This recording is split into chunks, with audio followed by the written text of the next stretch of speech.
My mind locked me inside. I used to think the worst prisons had bars and guards. I was wrong. The tightest prison I ever lived in was quiet, invisible, and built entirely inside my head. It started after my father died, though I didn't realize it then. Grief didn't arrive like a storm, it seeped in like dampness, slow and patient, soaking into the walls of my thoughts. At first, it was forgetfulness. I'd walk into rooms and forget why I was there. Then it became hesitation. I'd stand at the edge of simple decisions, what to eat, which shirt to wear, as if each choice carried consequences too heavy to bear. Eventually, it hardened into fear. Fear of saying the wrong thing. Fear of being seen. Fear of failing at things I hadn't even tried yet. My world shrank.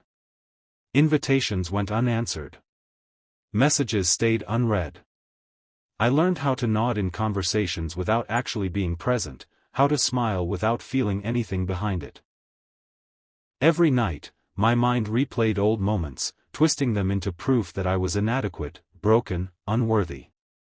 Sleep became shallow. Mornings felt like I was waking up already tired from defending myself against thoughts that never rested. I didn't tell anyone.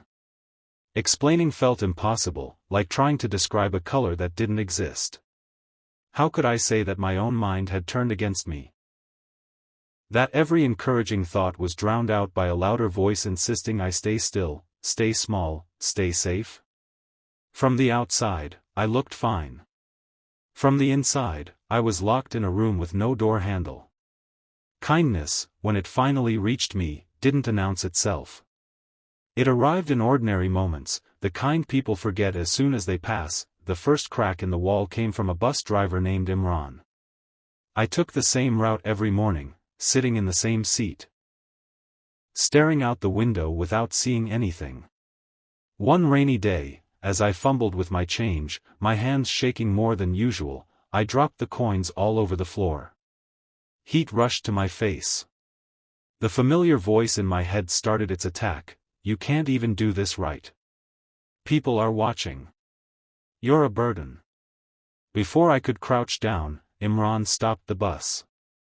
He stood up, walked back, and knelt beside me without a hint of irritation.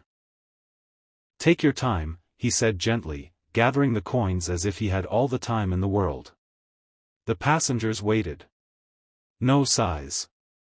No complaints. When he handed the coins back, he smiled and added, "Rain makes everything slippery. Happens to the best of us."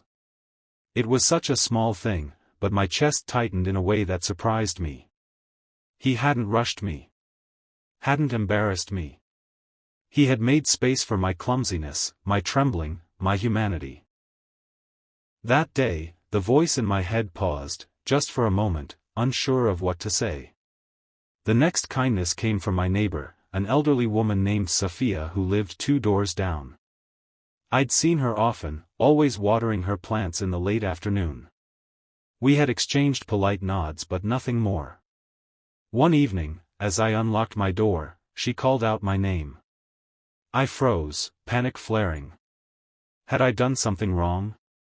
I made too much lentil soup, she said, holding out a warm container. Would you help me by taking some? Help her. The phrasing caught me off guard. Not charity. Not obligation. Help. I almost refused out of habit, but something in her hopeful eyes stopped me. I took the container.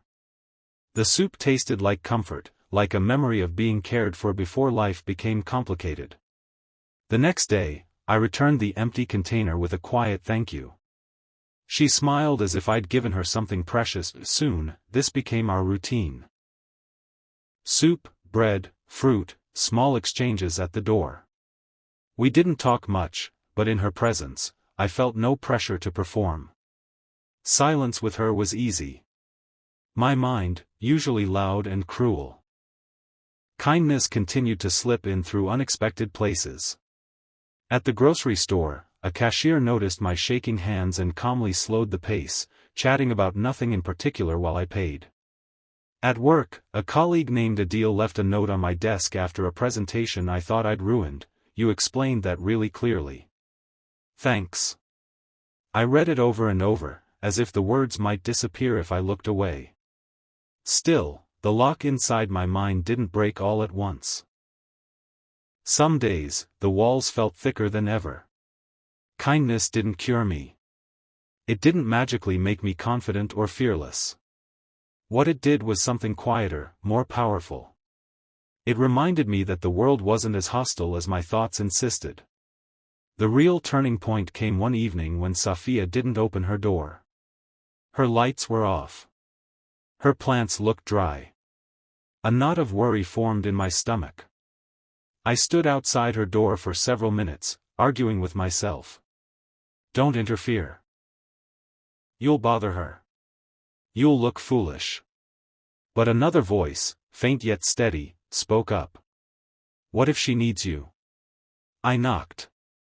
There was a pause, then the door opened slowly. She looked tired, smaller somehow. She had been ill, she said, not serious, just weak. Without thinking too much, I offered to make tea, to water her plants, to sit for a while. She accepted with relief so visible it made my throat ache. As I poured tea, she watched me with a softness that felt like trust. You know, she said, I waited for you to knock. The word settled deep inside me. Someone had been waiting for me. Not for perfection. Not for strength. Just for presence. That night, lying in bed, I realized something important. My mind had locked me inside by convincing me I was a burden, that my existence only took from others. But kindness had been showing me the opposite truth all along. That I mattered. That I could give. That I could be useful simply by being there. Recovery didn't look dramatic. There was no single moment where the door flew open. And I ran free. Instead, it was a slow turning of an invisible key, click by click. I started answering messages, even if just with a sentence. I accepted invitations for short walks. I spoke up in meetings, my voice shaking but audible. When my mind tried to trap me again, I learned to question it, to look for evidence beyond its harsh judgments. And kindness kept meeting me halfway. When I admitted to a friend that I'd been struggling, he didn't try to fix me. He listened. When I told my supervisor I needed flexible hours for a while, she said, "Thank you for trusting me with this." Each response chipped away at the lock, proving that vulnerability didn't always lead to rejection. One afternoon, months later, I found myself on the same bus, sitting in the same seat. Imran caught my eye in the mirror and nodded. This time, I smiled back without forcing it. The rain tapped gently against the windows, and instead of feeling trapped, I felt held, as if the world had room for my fragility. I understood then that kindness isn't loud. It doesn't always come with grand speeches or life-changing gestures.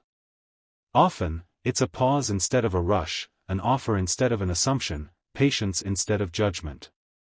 It doesn't demand that you be healed before you deserve it. It meets you exactly where you are. My mind still tries to lock me inside sometimes. On difficult days, the old fears return, whispering that safety lies in isolation. But now I know the lock isn't as strong as it once was. I've felt the key in my hand. I've seen how small acts of kindness can slip through the cracks and widen them into doorways. And when I see someone else moving slowly, hesitating, looking lost in their own invisible prison, I try to remember what saved me. I stop. I wait. I make space. Because you never know whose mind has locked them inside, or how close they are to finding their way out.